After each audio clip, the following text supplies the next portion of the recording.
Hello, friends. For our 80th podcast, can you believe that? 80th, we have a very special guest, Janette Beetham, who is the founding director of Right Resources, an organization striving for a thriving and productive neurodiverse workforce. Having struggled with certain tasks without knowing why for a lot of her life, Janette discovered that she had dyslexia in her 30s.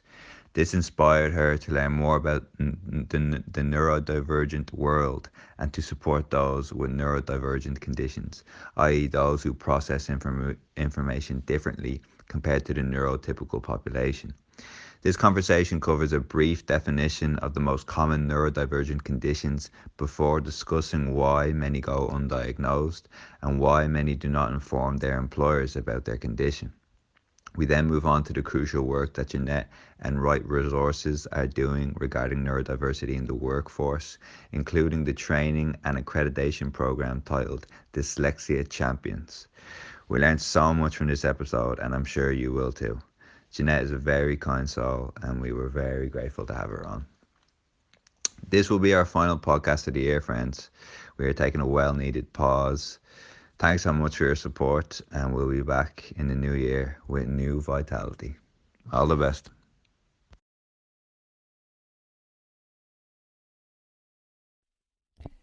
Janette Beetham, welcome to the podcast. Thank you for coming on.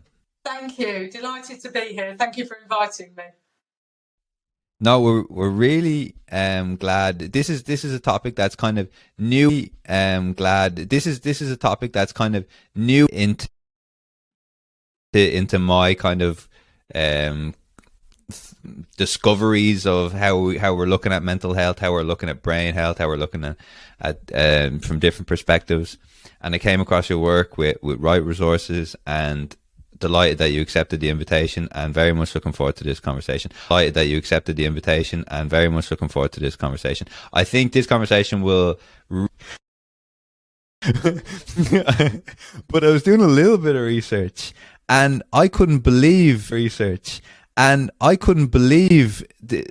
I think people think here neurodiversity, or they hear of ADHD and they think that's a very small but I was there's some estimates to say that potentially 40% of the population are neurodiverse, which blew my mind. So I didn't plan this little mini intro, but how are you? What's the crack?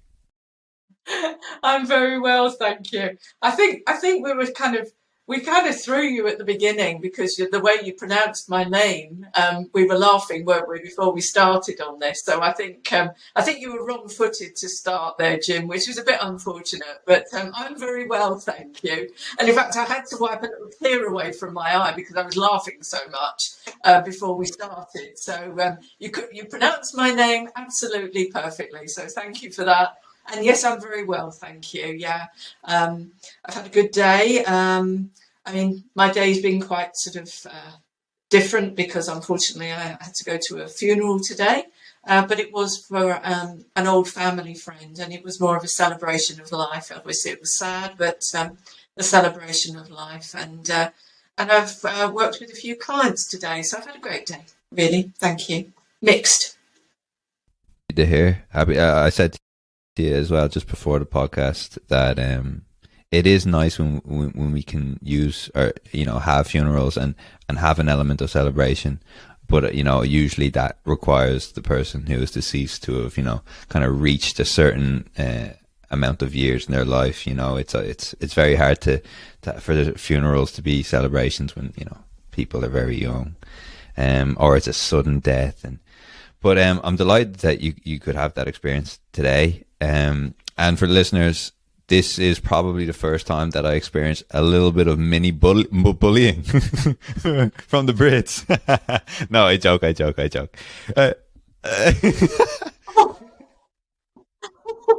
About time, I must say, about time. There's been enough of me getting bullied by the Irish guest and yourself, Jim, so it was more than overdue. Oh dear, I'm shocked.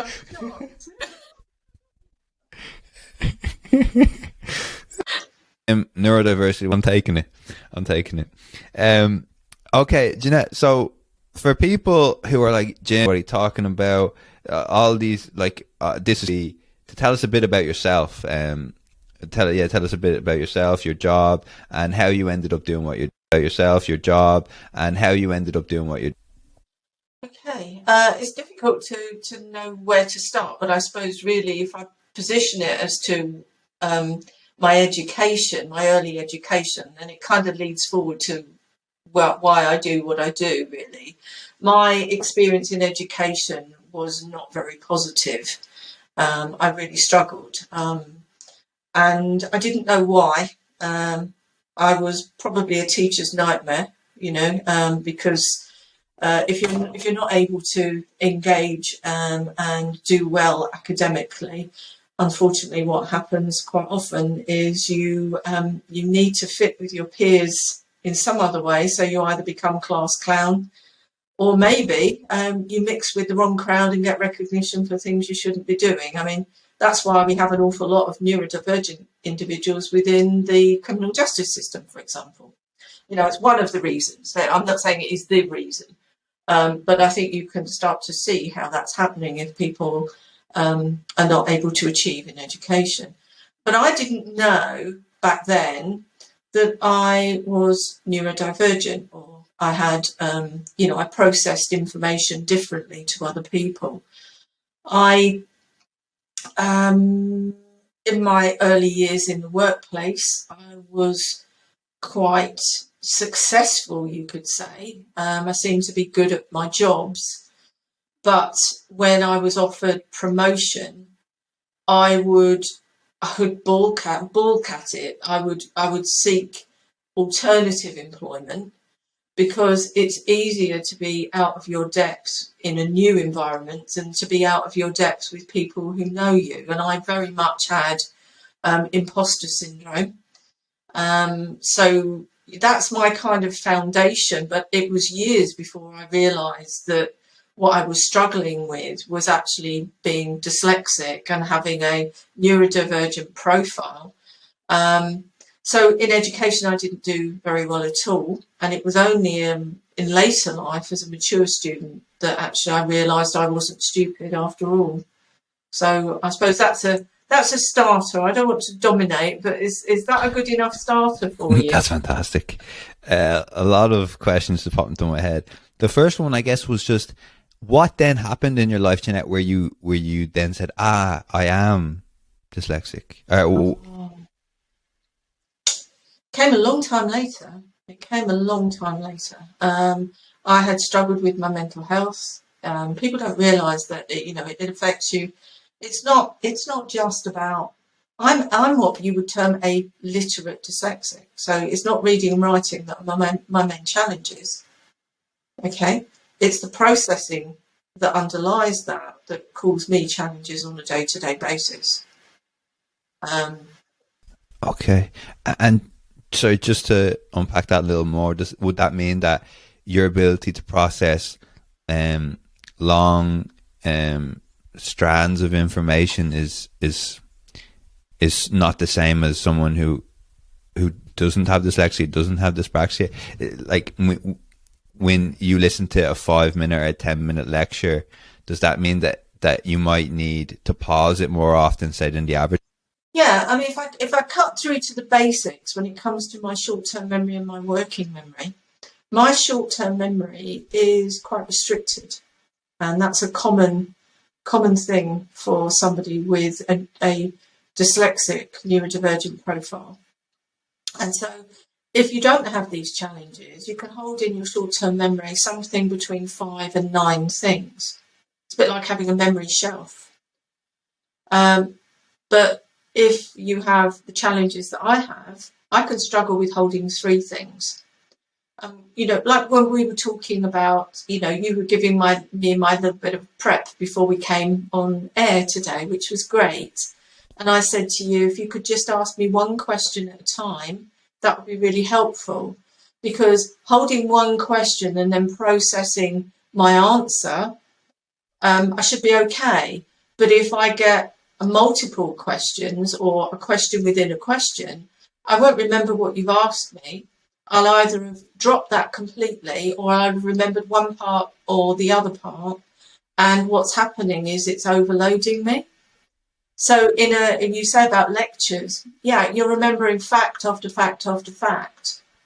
So unless it's delivered in a way that's accessible to you, there's an opportunity for practical application, and unless you're doing lots of visual, lots of, able to take notes, or, people think, oh, recording it is the answer. Well, recording can be useful, but of course, who wants to listen the whole way through a whole lecture afterwards? It means that you're doing it 2 and 3 times when somebody else is only having to do it once. So therefore, it's taking you longer and you're having to put in more effort. So that's why delivery of learning needs to be as accessible as possible. Now, I was really fortunate in my early years that I must have had my literacy learning and my numeracy learning delivered to me in a way that was accessible to me, because I am literate and I am numerate. Yeah. But I struggle with my short-term memory, working memory. I struggle with sequence and order, organisation. I have slower processing when it comes to certain things. Let's not go too deeply into that. I have challenges with time and time management. And they're all the underlying things that can affect someone's acquisition of literacy if it's not delivered to them in a way that's accessible. So I've gone a little bit deep there, but a lot of the people I work with, for example, I can be working with professors and doctors, working with them, and people working in admin, people working in all sorts of roles. But what I'm saying is, this has no bearing on IQ or global ability, as it were, and that's why I'm using that as an example. It has no bearing on that at all. And yet there's common sort of misconception, stigma associated with it, that, when they go, and what happens is you go through some kind of change, or you're starting something new, and then you start to struggle because your existing coping strategies are probably not the good fit for the new situation. Yeah. So. And Janette, when you found out like later on in your life that you were dyslexic, did that offer some level of relief, or some internal understanding that you actually were giving a name for what you'd been suffering with all these years, or was it just like, was there some sort of, like you said, the stigma, did that come into it at all? I think it's interesting that you use the word that I was suffering. I wasn't suffering. I didn't know any different. Right. Yeah, of course. And what I was suffering with was the barriers that society puts in place. Yeah. So there's that. Yeah. Yeah. It's, and did it give me, something? It was emotional. And it's, I think when people do reach out for support, it can be extremely emotional. Because, and for example, you can be, if I'm working with somebody, it can be more emotional, for example, for a man in his 50s than a woman in her 20s, for example. And everyone will be different. But you think about how much life and life experiences the man or a person in their 50s has had compared with a person in their 20s, then it can be much more emotional. It can be, why has no one noticed this before? Why has no one helped me? I've missed out on so many things. It is a feeling of loss. And there's then that feeling of that poor child, or, the child who is misunderstood. Maybe they've been bullied. There's all of that. And so it can be extremely emotional, and it shouldn't be underestimated. I think for me, what was great was it was like having a jigsaw puzzle with some of the pieces missing. And to think that I'd got to my late 30s and I didn't really understand me. It's quite shocking. But of course, I'd always been like that, because for most people, It's a genetic predisposition, so chances are either one or both parents will have similar traits, characteristics, but it might be lesser or to a greater degree.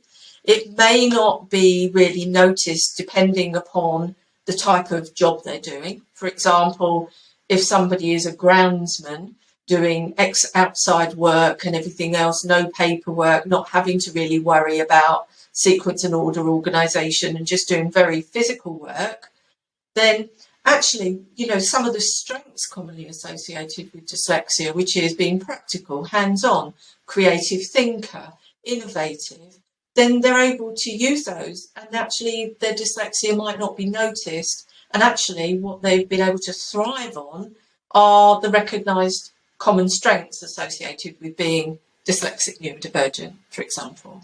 Yeah. And when you were, finally you were given the name, someone, a doctor told you, right, what it is, Janette, is that you're dyslexic. When you then went back into the workplace and you could maybe explain to bosses or in future interviews, and you could explain, that there might be certain situations in which you thrive on due to the positives that you just laid out, and there might be other situations where you might need to have some more patience. Did you find that there were more barriers put in place because now people could put a label on you, oh, Janette's dyslexic, rather than, oh, that's just how Janette is? How did you find that evolution? Right, so we go back to the very beginning. Didn't go to a doctor. This isn't a medical thing. People don't need to go to the doctor. Right. Okay. Well, certainly with its sort of dyslexic type traits. I had been doing, I've had so many different jobs, but after I graduated, some jobs that I'd done were things like outreach work for the Prince's Trust, helping young people overcome challenges.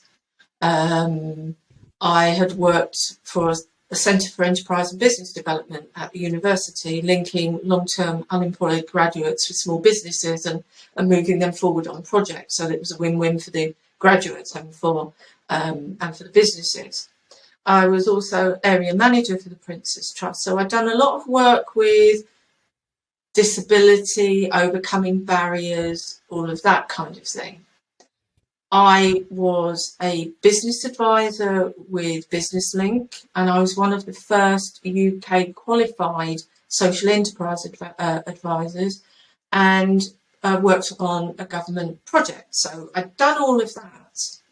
And then I had the opportunity to do some work with British Dyslexia Association. Everything fell into place for me. Right. That was where it happened. Yeah, that's where it happened.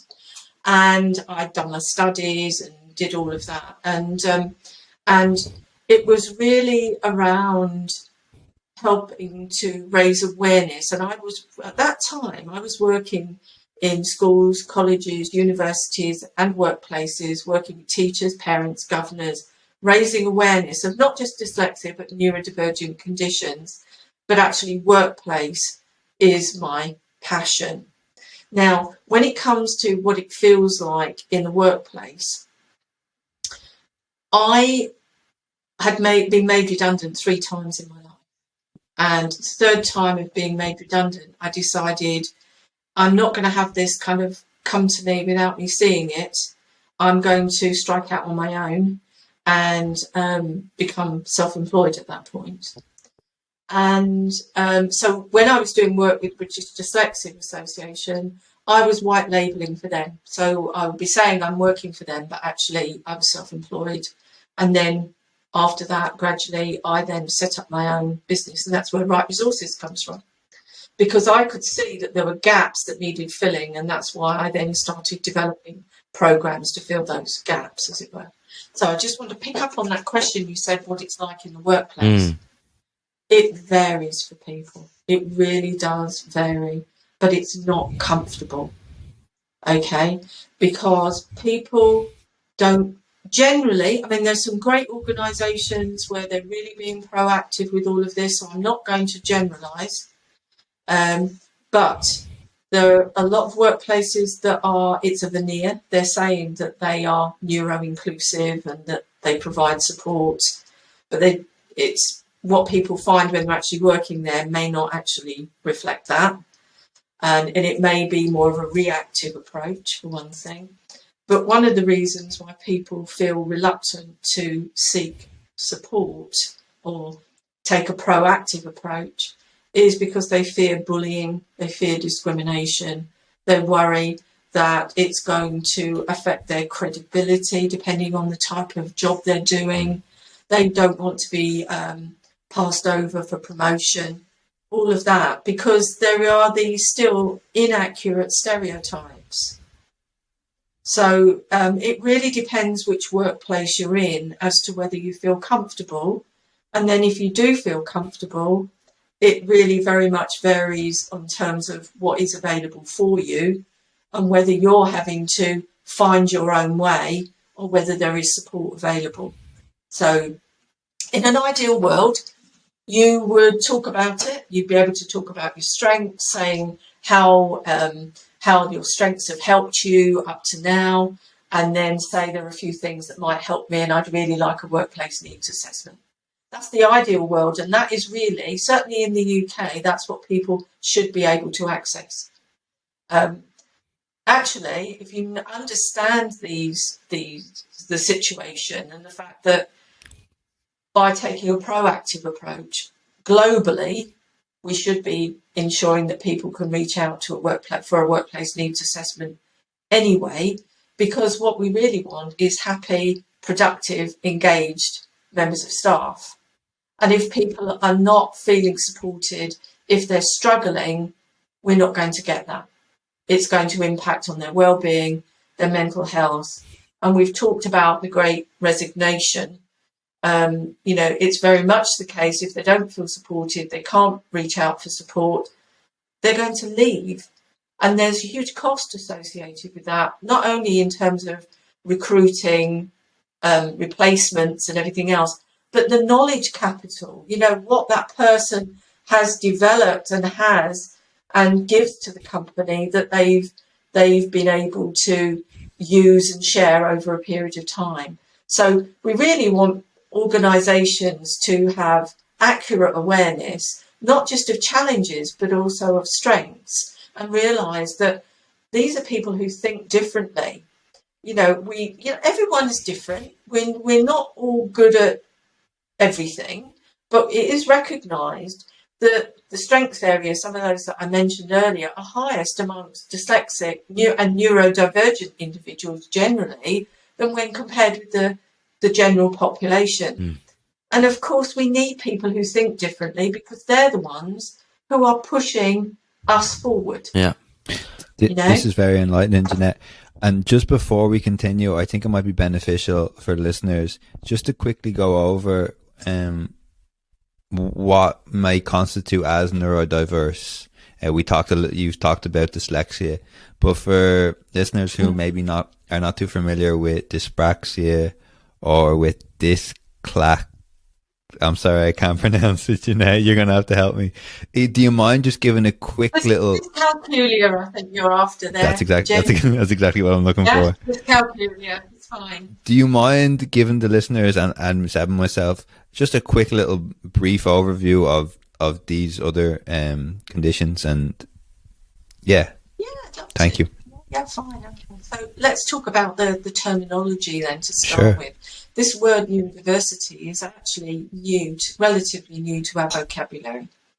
And there are various words that are similar, but they actually mean different things. So we've got neurodiversity. And if you think of that in the same way that you look at biodiversity, meaning the variety of organisms, as it were, or living things on the planet, you can see that is everything. Okay. So neurodiversity means the difference in human brains. And if we think about it, and we know this, every brain is different. Okay, so if we're talking neurodiversity, we're talking everyone. Then you have people who are have neurodivergent conditions. Okay, and that would be what you've just mentioned. So the reason I've mostly talked about dyslexia is two reasons. That's predominantly my challenge, but I also have traits of dyscalculia and Dyspraxia, which is more commonly referred to as developmental coordination disorder, or DCD now. But also because dyslexia is known to affect more people, so somewhere between 10 and 15% of the population. And of course, when it comes to workplace, for example, and for education, it's the one that is most likely to impact on day-to-day tasks. Okay, you know, and that's that one. This difficulty with lexia to do with lexicon and vocabulary, but as I've already explained, you know, you can have literate dyslexics for one thing. It means that they're having to put in more effort and more time. And I'm the staff consultant for neurodivergent conditions at Imperial College London, for example. And so I'm working with professors and doctors, and you know, when I do a screening for them, you can see that they're achieving, say, a scoring of 3 on a scale of 1 to 4, for example. But when we look at their writing and their spelling, and we look at it deeply, we can see that actually their scores are sort of 1 and 2. And that means that, yes, they can do it and they're achieving, but look at how much extra effort they're having to put in to do it, for example. Okay, so that we need to get rid of this kind of, it's people being less than, because they're certainly not. So if we come on to dyscalculia now, difficulty with calculia to do with calculations and number. Yeah.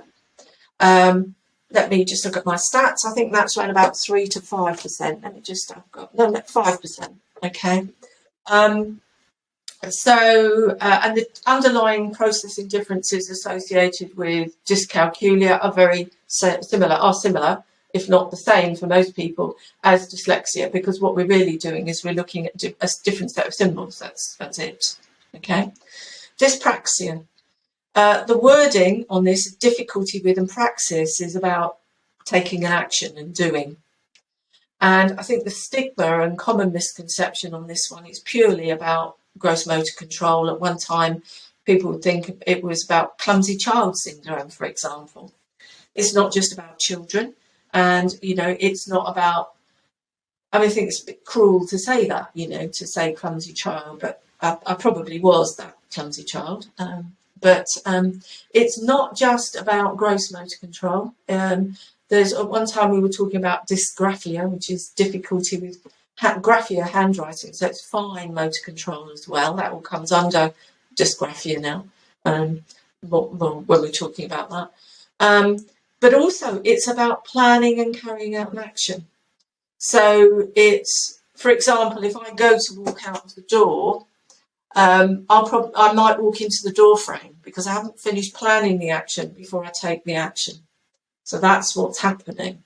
But it's also about planning and carrying out, it's about thought as well.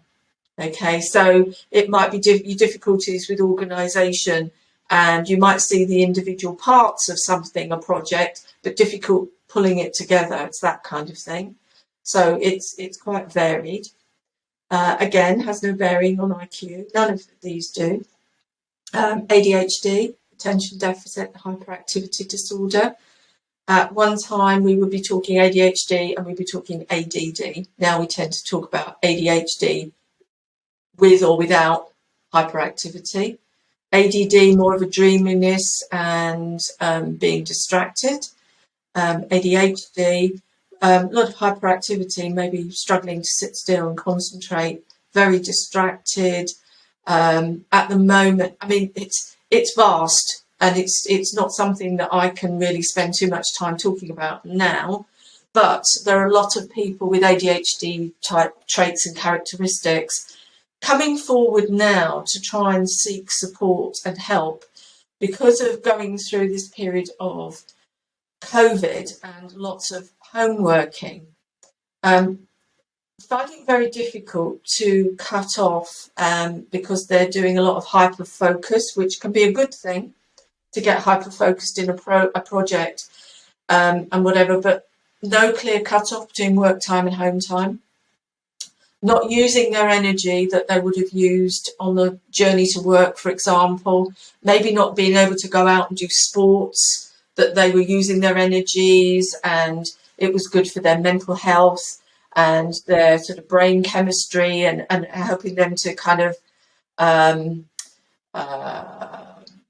center themselves, as it were, and so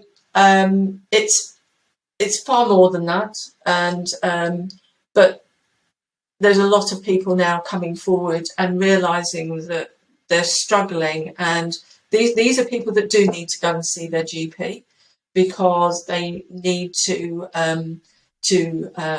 speak to a professional about that. Okay, but that's not to say that they can't have help with strategy coaching.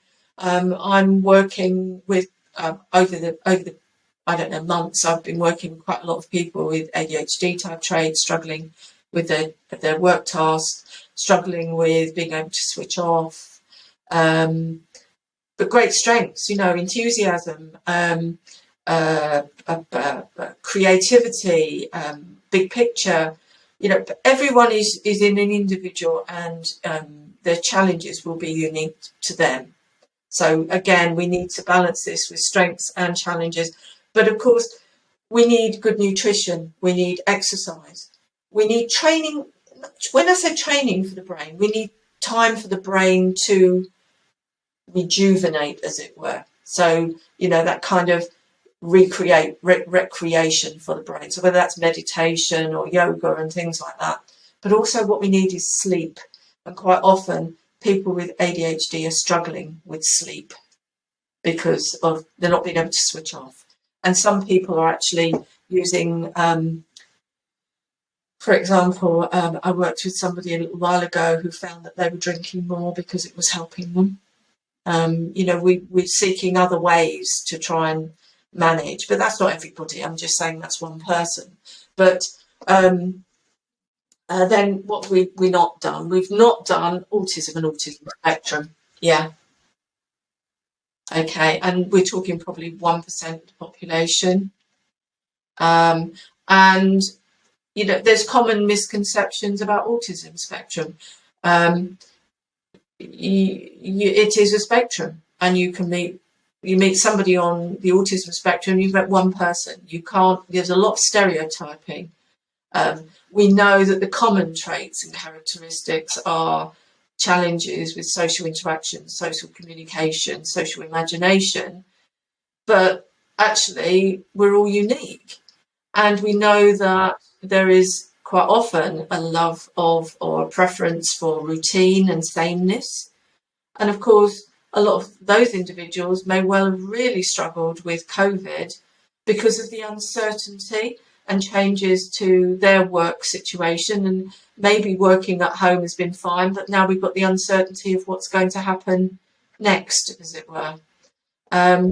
But there's I think it's something like 60 to 70% of people with autism type traits also have learning disabilities. So they're the people that we may or may not see within the workplace.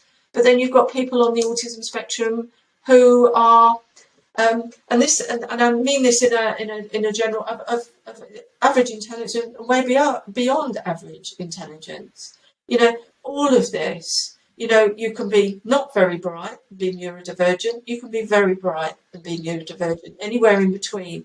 So these words, neurodiversity, neurodivergent, every workplace is neurodiverse, because if you think about a diverse population, then a workplace is going to be neurodiverse. We've got people thinking, processing differently, some of whom will be neurodivergent.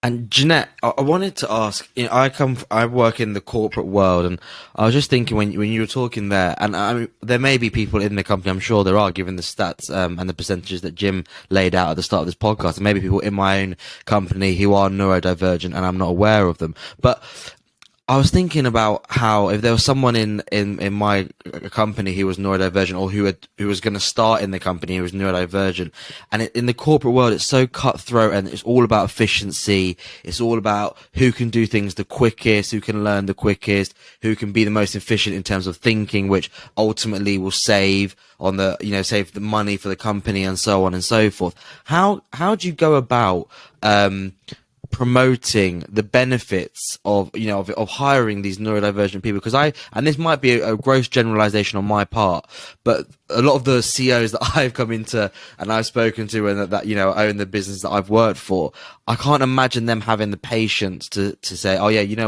we'd love to take on these neurodivergent people and we'll offer them the patience and the space. I just imagine them being so cutthroat with it and being like, well, that in our business model it won't work. It's not right for them. How do we go about tackling that? Your organisation's already employing neurodivergent individuals. They just don't know it. Okay? And you don't proactively recruit neurodivergent individuals, because if you do, I would question whether that is ethical. Okay? What we're doing is we need to recruit people on their strengths. We need to be making the recruitment processes as accessible as possible, and we need to be recruiting people based on the job role and whether we feel these people are the right people for the job. So I think what you said was quite interesting, because it made me think about a situation. I was working with I've done a lot of work with police, but I was working with police one time. I remember we were sitting around a table having a conversation, very similar to what you were saying.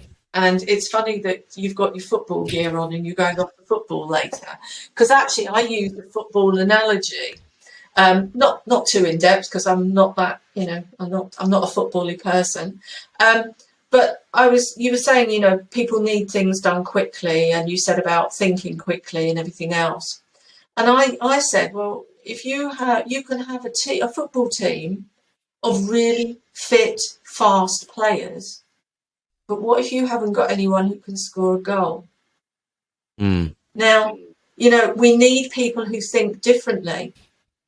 And if you want innovation, it's not about speed. If you want to be on the leading edge, cutting edge, you need people who think differently. And it's not about speed. Okay? So I think we need to get people realising that you need to make workplaces safe so that people can work in a way that works for them, which then in the longer term works for the organisation and works for the team, because we are all different. Yeah. And it's about universal design. It's about, okay, so how can we make things as accessible as possible for the majority of us? And then for those people who might need something slightly different, then we ensure that they can access a workplace needs assessment to actually do a person-centred approach to them, so that they can have a few adjustments, so that then the barriers are removed, so that they can optimise their strengths and their talents. I think we would need to remove that old way of thinking. And it isn't necessarily about efficiency, it's about effectiveness. Yeah, what do we want to achieve? If we keep doing things the same way, we get the same results. We do things differently, we'll get different results, and some of those results could see us being the leaders in our field of work. So I think we just need to flip it, really. Janette, it seems like we need to tackle this from several perspectives, or at least there are several aspects of this that we need to tackle. And I'm looking forward to asking you about your work and the workshops that you do with Right Resources. But one thing I think that this podcast would help with in this regard is the destigmatization of it. The fact that, as you say, we are most certainly working with people who have ADHD, dyspraxia, dyslexia, and they probably haven't mentioned it. They probably haven't mentioned it because they think we're going to look at them differently. We think they're going to be less intelligent. They're not going to be able to do work as well as we are, et cetera, et cetera. And I guess that this podcast could really help in that regard. I have a family member, a close family member, who has dyspraxia, and this family member doesn't talk about it almost at all. It really doesn't come up, and I can't help but think it's because we live in a world where if you're openly admitting some sort of quote unquote weakness, then that's going to hurt your job possibilities, your social possibilities, et cetera, et cetera. And I guess it would be nice to hear about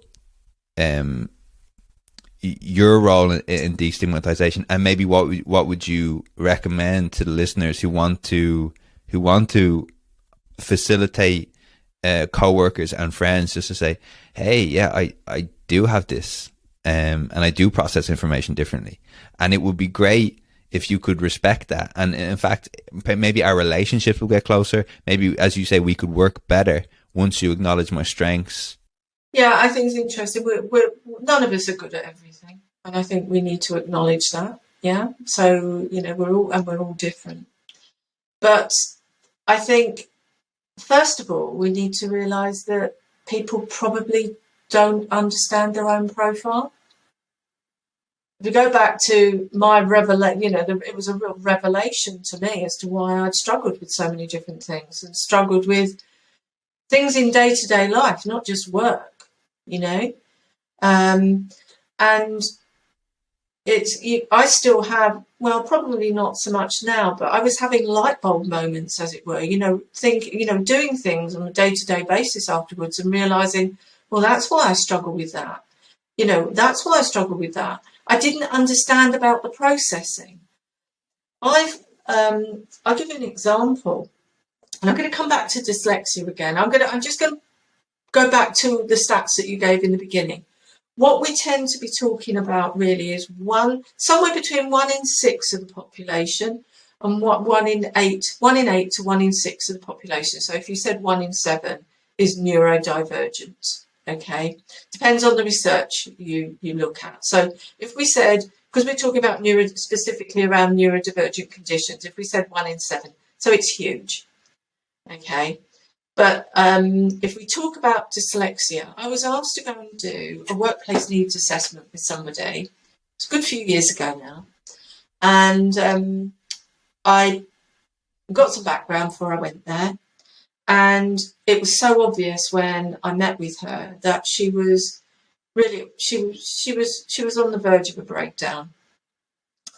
And I asked her about her background, and she had so a screening and some support when she was in her in school years, and had done very well. Then managed to go to university, got some support there, did very well, went on and did another degree. Now, she'd been in the workplace for about 3 years and not reached out for any support because she assumed that the support was purely education. So what she'd been doing is struggling. And then she got to the stage where it was last resort. She knew that she had to say something. And this is quite often what happens with people. They reach out because it's last resort before, while it's affected, it's not just impacted on their well-being, it's now really impacted on their mental health. And so she'd had no support in the workplace. And I said, has anyone ever explained your dyslexia profile to you? And she said, no.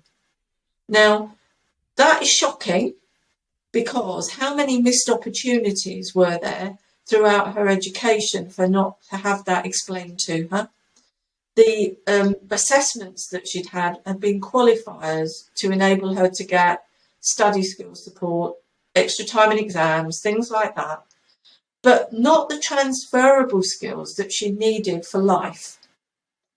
So we shouldn't make assumptions, even if someone's had support, that it's actually been as useful as it can be, and we shouldn't make assumptions that that person actually understands their own processing.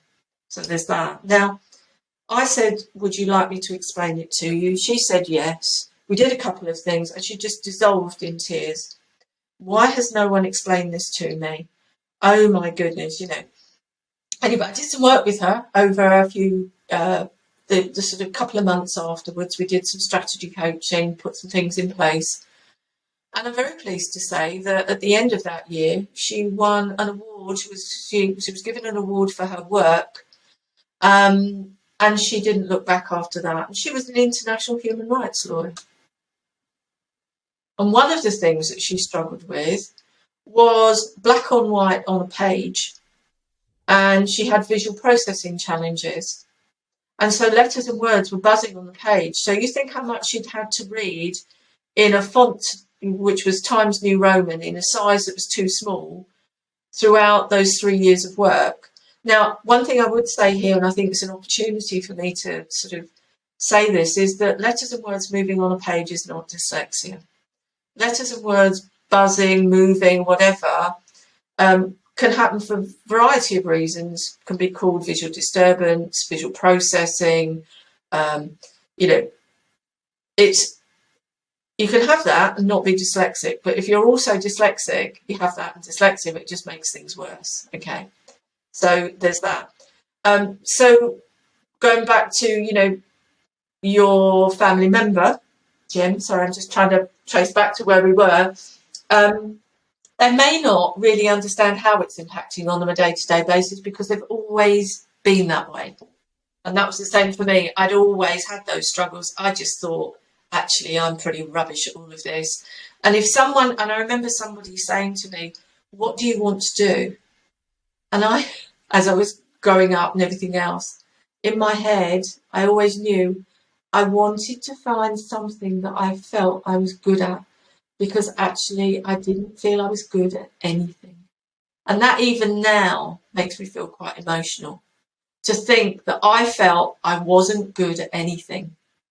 And there is, how many people feel like that, you know, and people should not feel like that. They should be able to reach out. Janette, for people listening who maybe are in a similar position to you before your diagnosis, who have just accepted that maybe these things I find challenging, so maybe I'll avoid them, or maybe I've kind of internalized this possibility of me not really being good at those things or a lot of things. How do you think, or how are we facilitating an opening of a door in terms of curiosity, in terms of, let me just see if I potentially might have this this condition? And can I, that first question, please. Well, people can reach out for screening. That's probably the thing to do. But of course, it comes with a cost. You know, there are, if it looks like dyslexia type traits, then there are checklists. You can, certainly on the British Dyslexia Association site, there's a checklist. But I think this leads me in really into one of the things that I developed, which was a level 2 training program for people within workplaces who want to be the volunteer, impartial person to go and have a chat with, you know, so that, because that's what we need. You know, you can have processes in an organisation, and you can, but quite often people still feel fearful of seeking that support. And I found that certainly at Imperial College, you know, we had a good process of support all set up. They'd asked me to come in and look at setting up that process of support, and I was really it was an honour and a privilege to be invited to go in and do it. But what we've found is that you can have all of that in place, but people are still fearful. They may not necessarily feel safe, and I found that people were still wanting to talk to me because I wasn't part of the establishment or the institution, as it were, and just have an informal chat. And I realised, you know, I needed more of me.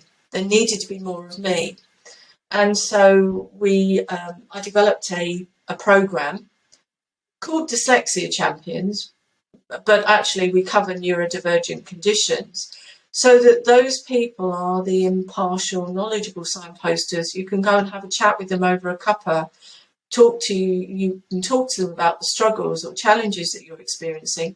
They can tell you what support might be available to you, and they can maybe give you some hints and tips, but signpost you to specialist support. So if you've got Dyslexia Champions within your organisation, then I would go and have a chat with them, because they're not HR, they're not your line manager. But equally, it's better to have them rather than somebody who's sharing what they think dyslexia is, what they believe the support should be, maybe basing it on their own experience, which is their experience but may not necessarily be accurate and may not be relevant to that individual. So I've been fortunate enough to work with a lot of trade unions who now have accredited Dyslexia Champions. The first pilot that I did of that program was at Imperial College. They had a group of people do that. And as I say, we don't just cover dyslexia, we cover neurodivergent conditions in the training. And anyone doing it now does OCA, an Open College Network, level 2 accreditation called Neurodiversity Pathways to Support. So, have a look, see if you've got Dyslexia Champions and have a chat with them. But it's not all organisations, and it's growing. And there may be other champions. What I would say is look on the website of your organisation, see if you've got staff networks related to dyslexia, neurodivergent conditions, and just see what's available. Equally, look wider on social media and see if there has been any mention of any of that, either negatively or positively, in the media, and that will you may be able to make informed decisions as to whether to seek support within your organisation or not. That's great, and Janette, it's a perfect segue into you touched very briefly there. You've been very humble on the. We've gone 50 minutes in this podcast, and you haven't really mentioned what it is that you do.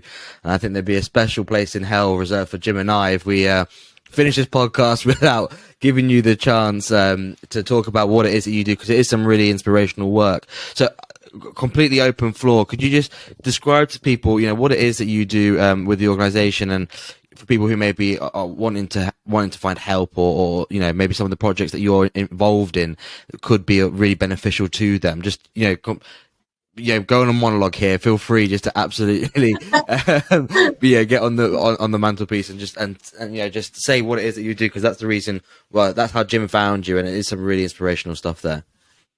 Oh, thanks very much. Well, it was interesting, actually. I'll follow on from what I've just been saying about Dyslexia Champions. So at Imperial, it was fine because people could get that sort of guidance, signposting, and the process of support was there. We got the booking forms, people could get screening, they could get workplace needs assessments, they could have strategy coaching and whatever. But of course, then when other organisations or other individuals were doing that level 2 champion training, what they then needed to do was to be able to signpost people they're working with to a process of support. And quite often there wasn't one within their organisation. And I've known that. I mean, I've been doing this kind of work for about 16 years now, probably more than that. And I think you can tell, I hope you can tell I'm passionate about this, because nobody should be struggling in silence.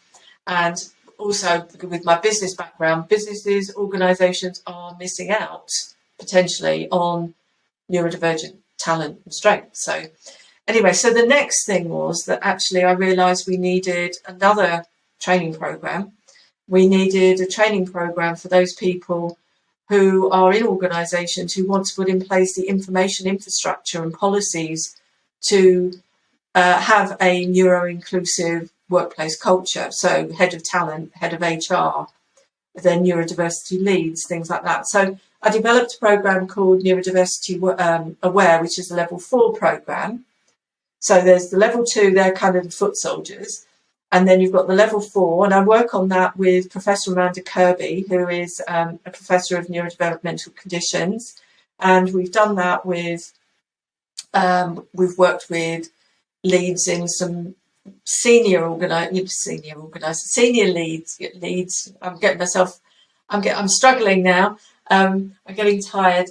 So some police forces have done the level 4 training. I don't know if you know Admiral Insurance, they're Admiral Financial Services, they've been in the top 5, rated top 5 employers, I think, in the national list for the last couple of years. All of their workplace support team have done that level 4 training. So, you know, and we're not talking about huge numbers. We want the key people to do that so that in their organisations they can go off. They're the people who want to make a difference, and we want to ensure that they feel supported in that work. So then there's the level 4. And then, of course, what's missing? What's missing is line managers, supervisors, trainers, HR. So the other program that I developed was a level 3, and that's called Neuro-Inclusive Practice. So that's for those, the neuro-inclusive professionals. So there are 3 sort of training programs that I've developed. On a day-to-day basis, I still do workplace needs assessments. I do strategy coaching, and I do screening information and guidance for people. So because I'm really keen to keep it real, I want to still be doing that work, and also that helps to influence and makes the training real when I deliver it, because I've got real life scenarios. Obviously I wouldn't mention people's names or anything like that, but I have my finger on the pulse of what's happening within workplaces, so I can actually share that with people on the training programs. Really, I do one day sessions, training delivery to a neurodiverse audience. I do a 1-day CPD certified course for trainers. I think I'll stop there. It's quite the CV. Janette, do you have any time? Do you have any time for yourself? This is amazing, and the fact that you listed these out is fantastic, because we're going to get listeners who are in these fields, maybe are working in HR, et cetera, and they'll say, oh, maybe I'll be interested in that, maybe I'll look at more. And we're absolutely going to provide the links to learn more about you and your work. I guess on a personal level, Janette, I wanted to just cover this a little bit. How, say, for instance, one aspect of the courses that you're providing is talking about inclusive practice and how we do that in the workplace. But I guess on a more personal level, given the statistics that we have, pretty much everyone has somebody very close in their life with this. And just from personal experience, I have to say that I used to get so frustrated with the family member who has dyspraxia, because this person could never get timing right. We were so many times I gave this person a hard time, like, why can't you just tell me what time you'll be here or you'll be there, whatever. And only until very recently did I reach a point where I just said, okay, this is because of this. This is not this person doing this on purpose to anger me, to anger everybody else. This is this person's brain, and I need to accept that this person's brain doesn't work exactly how my brain works. And I guess I love the work that you're doing about workplace, but also I think we could all, Seb and myself, also listeners, think, all right, well, probably there's someone in my life that I'm either giving a hard time to, or not acknowledging that maybe things aren't working exactly how they're working for me.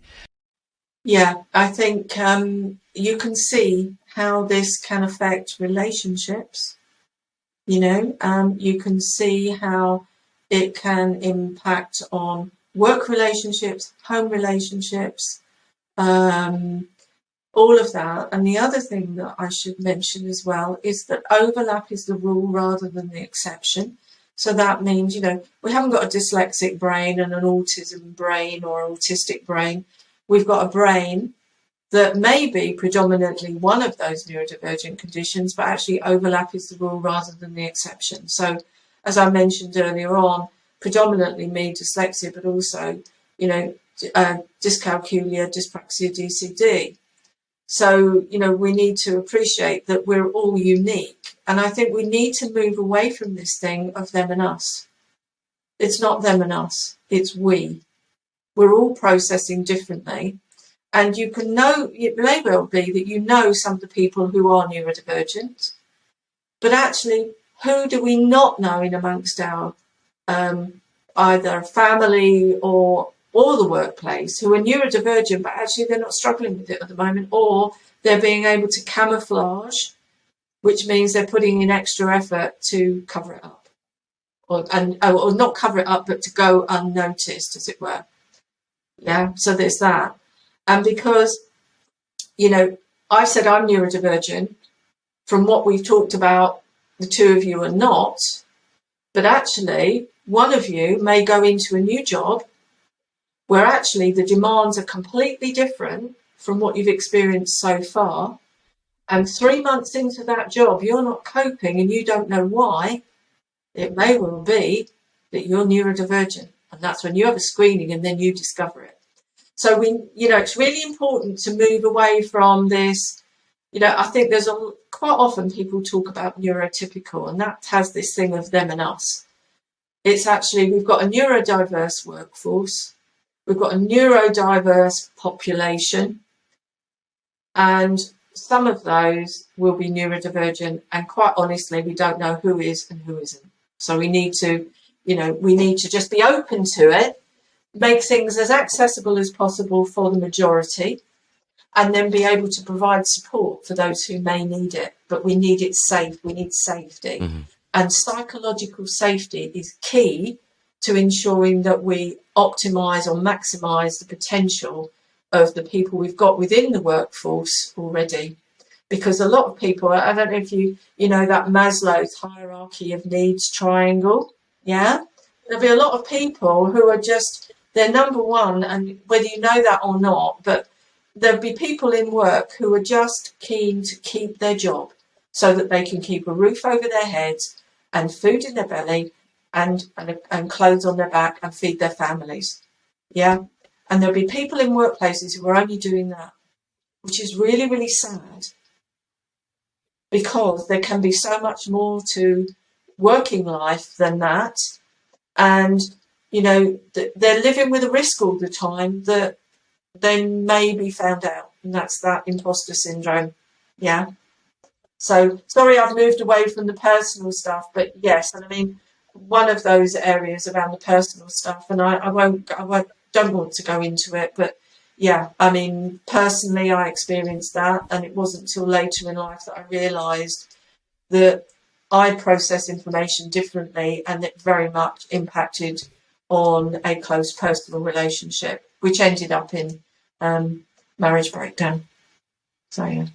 Thank you for sharing that with us, Janette. Go on, Jim. Sorry, you were just going to ask a question there. Thanks for sharing that, Janette. Yeah. So, just the last thing that really came up for me there was we covered from a workplace, from a relational point of view, but also was coming up for me and how you're talking about imposter syndrome, and something that I'm huge on is the idea of self-compassion. The fact that we are judging ourselves very harshly, all of us, I think. We live in a very judgmental society. And I guess what was coming up when you were talking about the difficulties, hey, maybe I started this new job and I'm not sure why. But if there's, I don't want to really find out why, because that might mean something else. That might mean that I'll be judged. That might mean that, et cetera, et cetera. And I think we're hearing about your work and what you've expressed just there is how self-compassion is essential for all of us, but almost even more so for people who are in this bracket, who are maybe having difficulties and have yet to be diagnosed, or who have been diagnosed but feel like they'll be judged if they're judging themselves for it. Maybe they're just saying, oh, like, why am I like this? Or so I guess, and it's maybe a nice segue into our closing section about how you look after your own mental health. Yeah, I think what you're saying is what I would call personal benchmarking. We benchmark ourselves against other people. Yeah, we talk about benchmarks in business, but actually we do benchmark against others, against our peers. And it can be crippling. It really can. I think people, one thing to say is that people do not need a diagnostic assessment to be able to qualify for a workplace needs assessment, certainly in the UK anyway. You know, so that's one thing. So you need a screen. I have a screening, but you don't. It's not a prerequisite. You don't have to have had a diagnostic assessment, certainly for dyslexia, to be able to qualify for help. If somebody is struggling, they should be able to reach out. Okay, so there's that. When someone has a screening, one of the risks that people, and I've heard this so many times, is that they can be a bit reluctant to actually have the screening, because what if it is that I am stupid? What if it is that I'm not dyslexic and it really is just going to show me that I'm not very bright? And that is a risk. It is a risk. I did a screening the other day for somebody, and they didn't actually have a dyslexia profile. And it was that in their early years education, there were gaps in education. So they don't have a good foundation of literacy and numeracy. It's not dyslexia as in genetic predisposition dyslexia. It was gaps in education. So there's that.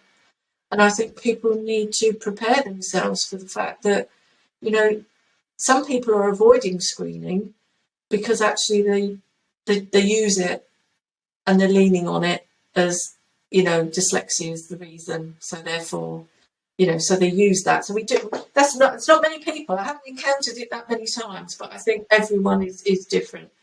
But yes, we need, it would be good to be able to speak to somebody and actually write down the strength areas. What are the strengths that you use to get you to do what you're doing at the moment? So, for example, I use that groundkeeper's example. You know, that groundkeeper might be promoted to a managerial role, and then actually the demands on them are going to really be huge and increase, because if they've got some of these processing differences. But if you look at the groundsman role, you know, physically fit, big picture thinking, practical, hands-on, every time the machinery breaks, I can fix it, all of that. Those are the strengths that have got them to where they are. Imagine what they would be able to do if we had some help with mitigating some of the challenge areas. So what we've got to do is start looking at the strengths. And that person may well be able to do that managerial role if they're able to apply for a workplace needs assessment, have a few strategies in place and a few tools, and they'll be able to do it. Yeah. So I think all of this really is about awareness, and the awareness needs to be accurate, it needs to be comprehensive, and it needs to be useful. Because unfortunately, what we're seeing is there's been an increase in people setting themselves up to do awareness training around neurodiversity, probably based on the fact that they've attended a couple of webinars for themselves and then feel that this is what they want to do. And actually, I think it's quite dangerous if we're not doing it in a comprehensive way and then giving somebody, well, what do we do next then? Like we've said, look to see if there's Dyslexia Champions. Look to see on your company website if there's any support available. If there's not, who can you talk to within your workplace, feel comfortable with? If it's not your line manager, maybe there's somebody else. Hopefully you'd be able to speak to someone in HR. And then certainly in some parts of the UK, you should be able to apply to Access to Work, which is part of Department of Work and Pensions, and should be able to apply for a workplace needs assessment through there if you can't access it any other way within your workplace. Okay, so there's that. What I would also say to people is, you know, if you've some of these things that we've talked about today, if it resonates with you and you think, actually, that sounds a bit like the challenges that I've got, but these are the strengths I've got, look on National Autistic Society website, look on British Dyslexia Association website, ADHD Foundation, you know, and have a look and see what's help they've got available and what maybe they've got local groups and things like that. So I think it's not easy. You know, if it was easy, I wouldn't be doing what I'm doing, and I wouldn't have developed the programs, because I can see that there's gaps there and it's needed. and that's why I've done it. And I suppose really I've just had something click in my head. When I said to you, I always wanted to find something I was good at.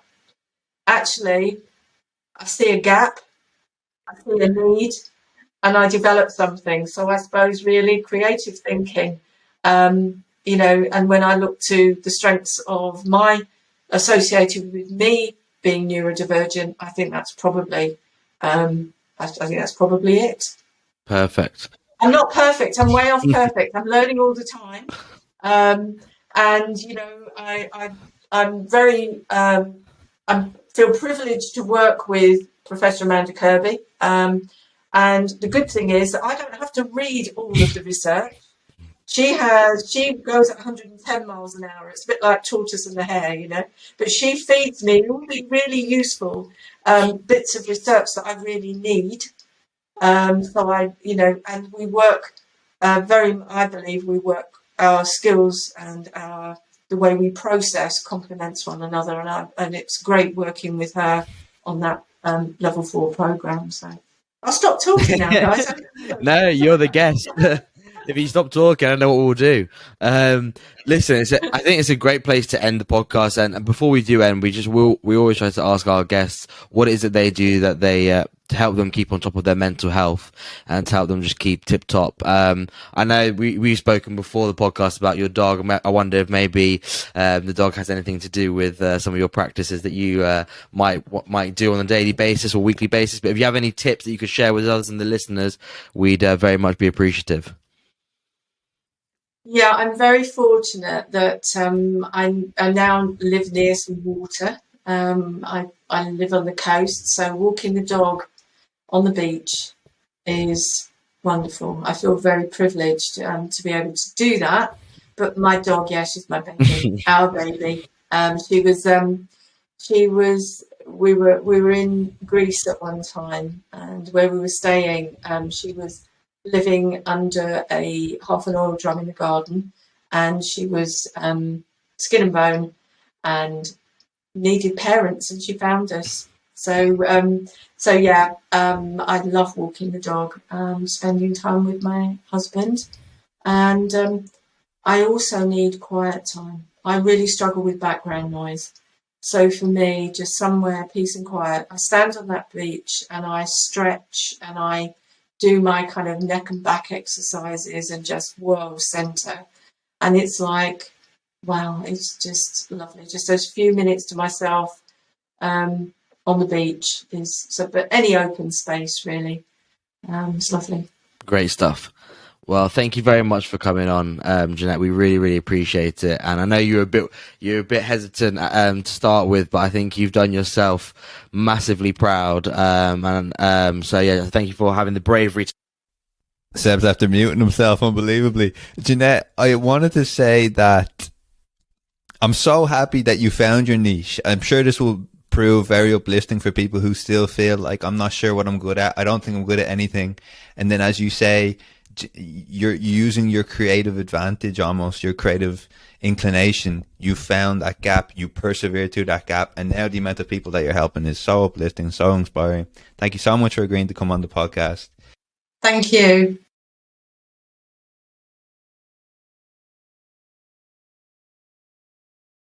Hi guys, thank you for listening to the podcast. Please don't forget to subscribe and leave a 5-star review if you haven't already. Every review helps us climb the podcast charts so that even more of you can listen to our amazing guests. We really appreciate the support. Remember to tune in next week. But until then, keep safe and have a good one.